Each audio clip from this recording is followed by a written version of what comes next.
Welcome to 5-Minute German Grammar. Thank you for watching. This presentation will introduce modal verbs. In the presentation on the sentence bracket, we saw that modal verbs kick the infinitive form of the verb to the end of the sentence or clause. We will go through a step-by-step analysis of this process at the end of this presentation. First, however, let's take a look at what the modal verbs mean.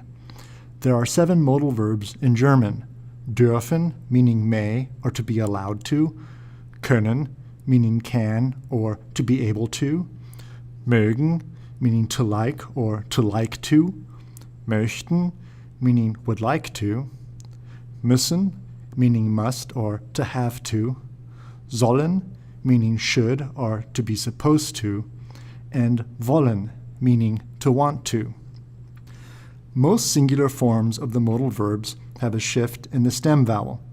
For example, as you see on the screen, the stem vowel in the modal verb dürfen changes from U umlaut to A in the singular, but goes back to U umlaut in the plural.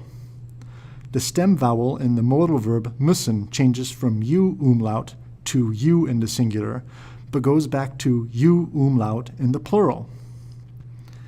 The stem vowel in the modal verb möchten does not change in either the singular or the plural.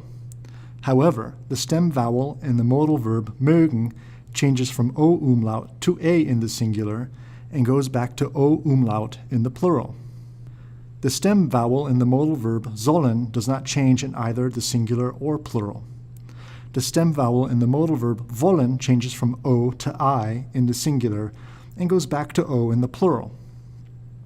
Finally, the stem vowel in the modal verb können changes from O umlaut to A in the singular, but goes back to O umlaut in the plural.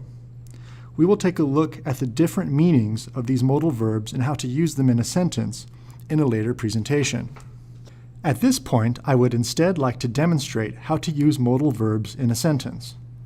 In the sentence you see here, Ich komme 12 Uhr, I am coming at 12 o'clock, the verb komme is in the second position, and there is subject-verb agreement between the first-person singular personal pronoun ich and the first-person singular verb form komme. The modal verb needs to be placed in the second position. To do this, I take the infinitive of the modal verb, conjugate it so that there is subject-verb agreement, and insert the modal verb into the second position. The verb that used to be in the second position is removed from the sentence and, since it no longer needs to agree with the subject of the sentence, reverts to its infinitive form. This infinitive form is then inserted at the very end of the sentence. Ich kann 12 Uhr kommen. I can come at 12 o'clock. Or, as you see here, at the end of a clause. Ich kann 12 Uhr kommen und dann gehen wir ins Kino. I can come at 12 o'clock and then we'll go to the movies. We will examine coordinating conjunctions and clauses in a later presentation.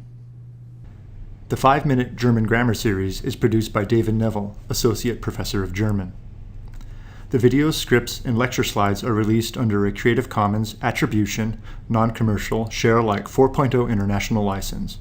Don't be a square, remix and share.